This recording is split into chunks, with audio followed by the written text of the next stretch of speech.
Hi, it's me again with Corel Roll Tips and Tricks. I did a earlier, well, yesterday, really, yesterday, late last night, I made a video about making the corners curved. And this is what the gentleman, we've emailed back and forth several times. This is what he's trying to create. It's pretty cool. Six-sided polygon, if you remember from the first video. But here's probably the first problem he had. I made a duplicate of it, and I'm going to put that one there. I'll make a duplicate of it and put this one here. When you're doing something like this, you have to work from the center of the page. And if we hit G to group it and then hit P, look where Corel thinks the center of the page is. Well, that's, or center of the object is. Well, that's not the center. The two indexing lines are the center. So the first thing I helped him do was to center this object because it's real important. Then once that's centered, I'm going to take the indexing lines away for just a second. It's going to help me delete those inner lines. I'm going to bring them back in because we're going to need them. But then I'm going to, and we don't have to do anything. I'm going to, got it all selected. I'm going to take the shape tool. I do have to convert them to a curve though. Go to object, convert to a curve for the shape tool to work. And then take the shape tool and, well, you have to select everything with the pick tool, then the shape tool. Why is that not working? Tell me how I grouped it together. Yeah, that's right. I did group it together. So don't have to do anything to the inside. We just need to do the outside. And we've actually went to windows, dockers, and corners. And we went with 0.75 to give it a little rounded off corner. But really, before you do that, what I suggested he do, you can't find the center of that corner after you, when you draw some lines. So we're going to draw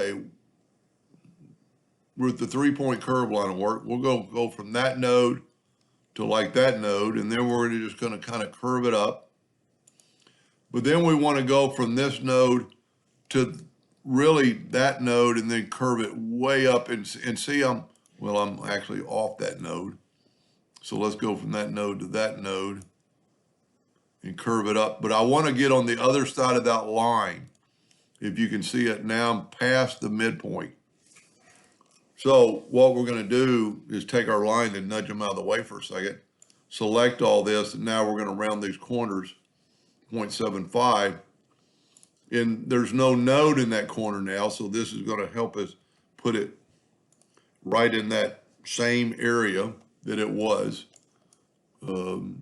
It's shortened it up, but it doesn't matter. That's what we're going to use.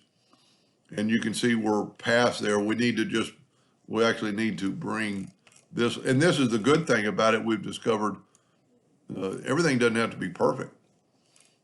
So then what you do is take the Smart Fill tool, fit on any color. I'm going to use a different color this time. Let's use this. Let's use this pink. Fill that in, nudge out of the way, fill that in, nudge out of the way. And then nudge this, do not delete it, nudge it so you can bring it back. Now there's two separate items here. So we're going to select this one and get to the interactive fill tool and just kind of swipe across there and put darkness like it's going behind it. And you can use your imagination on how much you want and where you want it and how much darkness. But then group that together, Control G, and then Control D and duplicate it, double click, and move the rotation to the center of the page. And now rotate it 120 degrees. And then Control D, 120 degrees. Now that I can see quite a bit of difference in between the two, and that's why I said, do not delete this. Move it, nudge it.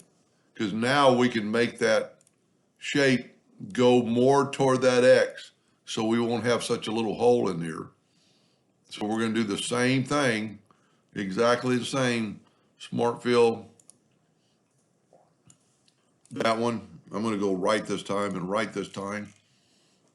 And I'm going to double click on this to get them out of the way. And then move that back. And this is why I didn't delete it, so I could very easily change it. But then take the Smart Fill with your pick tool, select that item first, then go to this interactive fill tool, just kind of swipe down, put some darkness in there. I'm going to leave it, make the video a little shorter. Control G to Control D, double click on it, move the rotation to the center now, and rotate it 120 degrees. Control, and because we've got the same color down there, we've overlapped, but it looks a lot better, and it kind of looks like a twisted triangle. I actually went a little bit too far on that point, which is this point right here.